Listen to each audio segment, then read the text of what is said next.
आज हम लेवी व्यवस्था की पुस्तक के 20वें अध्याय का अध्ययन करेंगे।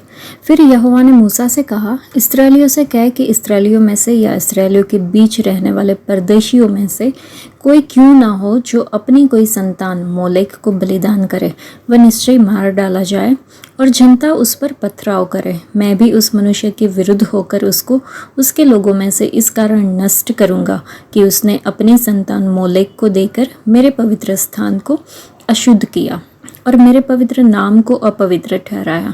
और यदि कोई अपनी संतान मोलेक को बलिदान करे और जनता उसके विषय में आनाकानी करे और उसको मार न डाले, तब तो मैं स्वयं उस मनुष्य और उसके घराने के विरुद्ध होकर उसको और जितने उसके पीछे होकर मोलेक के साथ व्यभिचार करे, उन सबों को भी उनके लोगों के बीच में से नष्ट करूँगा।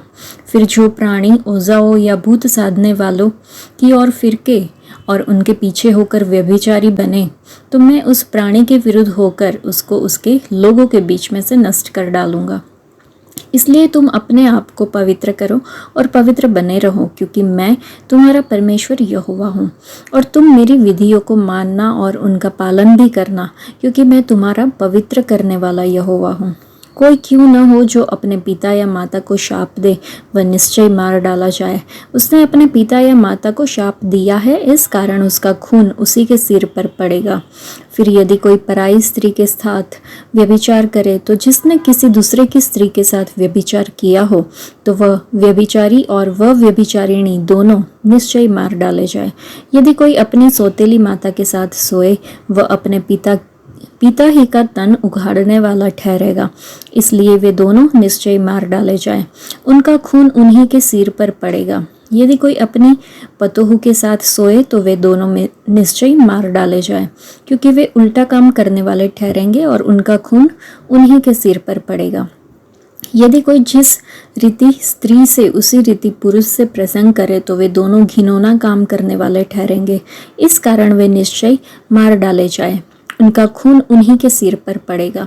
यदि कोई अपनी पत्नी और अपनी सास दोनों को रखे, तो यह महापाप है, इसलिए वह पुरुष और वे स्त्रियां तीनों के तीनों आग में जलाए जाए, जिससे तुम्हारे बीच महापाप न हो। फिर यदि कोई पुरुष पशुगामी हो, तो पुरुष और पशु दोनों निश्चय मार डाले जाए। यदि कोई स्त्री पशु के पास जाकर उसके संग कुकर्म करे, तो तू उस स्त्री और पशु दोनों को घात करना, वे निश्चय मार डाले जाए। उनका खून उन्हीं के सिर पर पड़ेगा। यदि कोई अपनी बहन का, चाहे उसकी सगी बहन हो चाहे सौतेली, उसका नग्न तन देखे और उसकी बहन भी उसका नग्न तन देखे, तो यह निंदित बात है। वे दोनों अपने छाती भाइयों की आंखों के सामने नष्ट किए जाए, क्योंकि जो अपनी बहन का तन उघाड़ने वाला ठहरेगा, उसे अपने अधर्म का भार स्वयं उठाना पड़ेगा। फिर यदि कोई पुरुष किसी ऋतुमती स्त्री के संग सोकर उसका तन उघाड़े, तो वह पुरुष उसके रुधिर के सोते का उघाड़ने वाला ठहरेगा और वह स्त्री अपने रुधिर के सोते को उघाड़ने वाली ठहरेगी। इस कारण वे दोनों अपने लोगों के बीच में से नष्ट किए जाए। अपनी मौसी या फूफी का तन न उघाड़ना, क्योंकि जो उसे उघाड़े वह अपनी निकट कुटुंबिनी को नंगा करता है, इसलिए उन दोनों को अपने अधर्म का भार उठाना पड़ेगा। यदि कोई अपनी चाची के संग सोए, तो वह अपने चाचा का तन उघाड़ने वाला ठहरेगा, इसलिए वे दोनों अपने पाप के भार को उठाए हुए निर्वश मर जाएंगे। यदि कोई अपनी भोजी या भयाहू को अपनी पत्नी बनाए, तो इसे घिनौना काम जानना, और वह अपने भाई का तन उघाड़ने वाला ठहरेगा। इस कारण वे दोनों निर्वश रहेंगे। तुम मेरी सब विधियों और मेरे सब नियमों को समझ के साथ मानना, जिससे यह न हो कि जिस देश में मैं तुम्हें लिए जा रहा हूँ वह तुमको उगल दे, और जिस जाति के लोगों को मैं तुम्हारे आगे से निकालता हूँ उनकी रीति रस्म पर न चलना, क्योंकि उन लोगों ने जो ये सब कुकर्म किए हैं, इसी कारण मुझे उनसे घृणा हो गई है। पर मैं तुम लोगों से कहता हूँ कि तुम तो उनकी भूमि के अधिकारी होंगे, और मैं इस देश को जिसमें दूध और मधु की धाराएं बहती हैं, तुम्हारे अधिकार में कर दूंगा। मैं तुम्हारा परमेश्वर यहोवा हूँ, जिसने तुमको अन्य देशों के लोगों से अलग किया है। इस कारण तुम शुद्ध और अशुद्ध पशुओं में और शुद्ध और अशुद्ध पक्षियों में भेद करना, और कोई पशु या पक्षी या किसी प्रकार का भूमि पर रेंगने वाला जीव जंतु क्यों ना हो, जिसको मैंने तुम्हारे लिए अशुद्ध ठहरा कर वर्जित किया है, उससे अपने आप को अशुद्ध न करना। तुम मेरे लिए पवित्र बने रहना, क्योंकि मैं यहोवा स्वयं पवित्र हूँ, और मैंने तुमको और देशों के लोगों से इसलिए अलग किया है कि तुम निरंतर मेरे ही बने रहो। यदि कोई पुरुष या स्त्री ओझाई अथवा भूत की साधना करे तो वह निश्चय मार डाला जाए, ऐसों पर पथराव किया जाए, उनका खून उन्हीं के सिर पर पड़ेगा।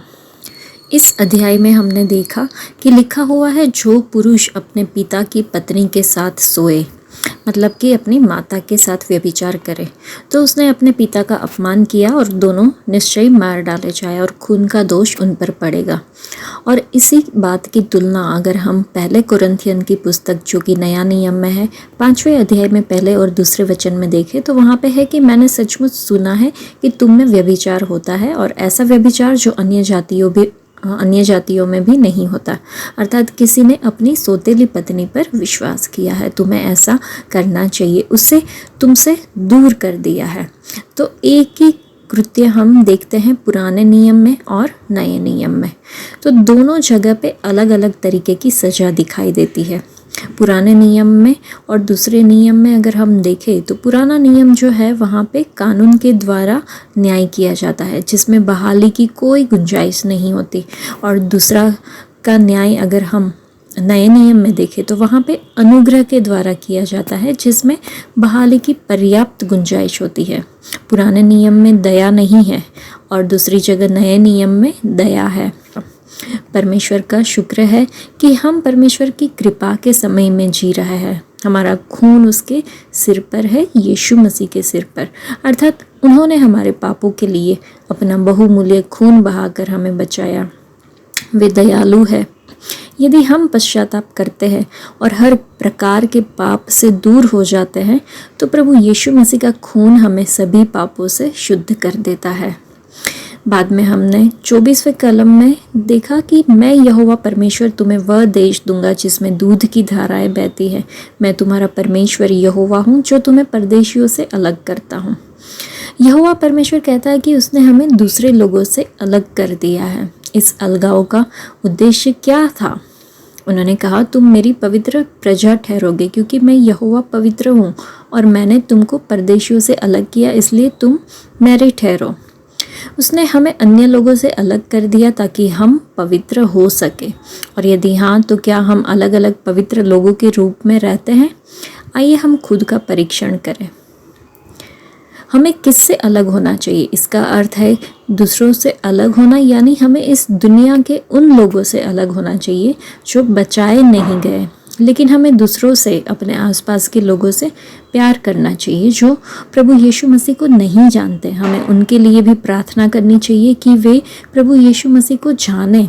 लेकिन हमें इसके अलावा पवित्र आत्मा ने पौलुस के माध्यम से लिखा कि अपने आप को दूसरों से अलग करो और अविश्वासियों के साथ पश्चातापहीन संगति मत करो। इसलिए अधर्मियों की संगति न करना, क्योंकि हम आप ही जीवित परमेश्वर का मंदिर है।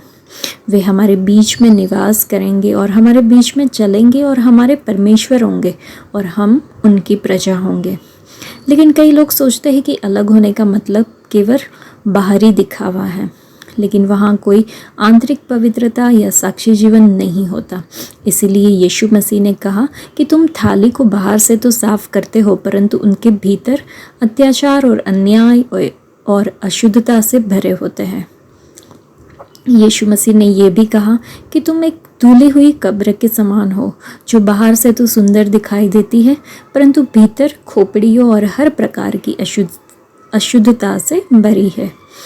तो बाहर से सब कुछ साफ रखता है, लेकिन ये कोई अलगाव का कार्य नहीं है। आइए हम अलगाव का सही अर्थ समझें। पहले परमेश्वर के वचन के अनुसार अपने विवेक, अपने हृदय को स्वच्छ और पवित्र रखें और दूसरों के सभी अपवित्र व्यवहार से अलग रहें। आज के लिए इतना ही। परमेश्वर आप सबको आशीष दें। धन्यवाद।